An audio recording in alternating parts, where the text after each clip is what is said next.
Good evening, this is Brother Bro here, and I'm going to review Train Dreams. Now, Oscar expert unfortunately came down with a stomach illness, and I have to leave to go somewhere, so we're not going to align on the rest of these reviews with our schedules, unfortunately, but we're going to take them one by one, and I think, honestly, for all these films, we've had a pretty similar opinion. So, Train Dreams is directed by Clint Bentley, who directed another Sundance hit, Jockey. He also produced Sing Sing, and his partner in crime is Greg Kuidar, who produced this film, and they both co-write all of their films. So you will find some pieces of Sing Sing in here with its tender and human touch. But I think this is a real upgrade both in terms of scale and style. This film chronicles the life of Robert, who seeks to build a paradise with his wife, played by Felicity Jones, as he goes off for months at a time to work on the railroads in the early days of the United States. This is at the beginning of the 20th century, and it coincides with a time when Chinese immigrants were discriminated against, what the film does touch on lightly. The way this film is made, it's very much interested in nature and capturing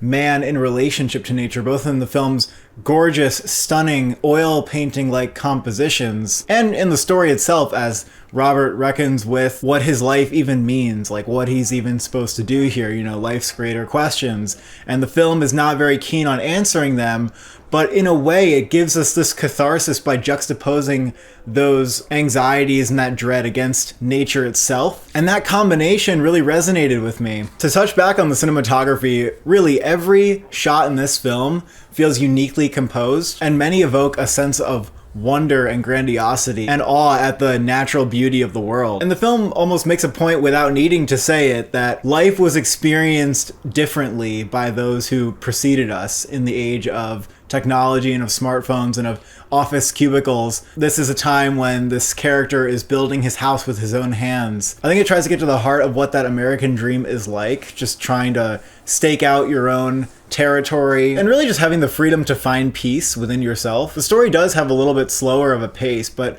if you can kind of sink into that rhythm and just enjoy the film for its photography and for like the kind of trance that it puts you into, I think you're really gonna like this. If you like Terrence Malick's films, if you're a big fan of his, you're gonna find a lot to love here. I'm a huge Terrence Malick fan. In the supporting cast, we also have William Macy, who is really good here in maybe 10 minutes of the film, but his character is very memorable, and he doesn't seem like he's William Macy at all. He's like completely transformed, but you know, not in a cartoonish way, but he feels like just a raw fucking Western, sort of loony old man. And it's a really fun role for him to play, and I think he absolutely nailed it. Like, it could have just been so cartoonish in the wrong hands trying to cast an actor who we know well to play a role like that. And then we have Carrie Condon, who comes up in the film's second half, and she's really good in a couple of scenes she's in.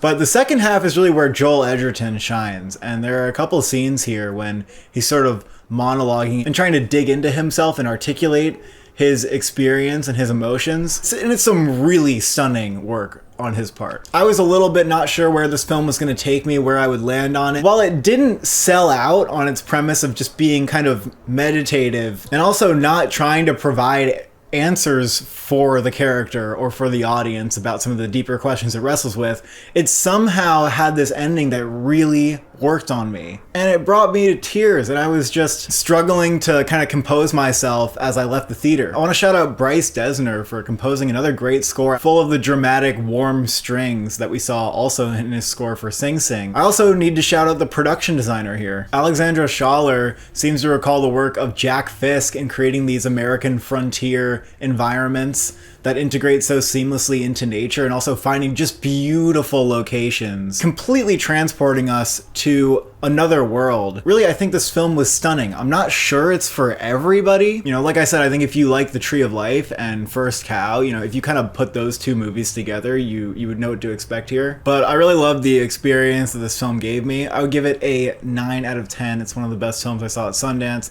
Highly recommend it. Thank you for watching. Thank you for subscribing. Is your dream to ride the train?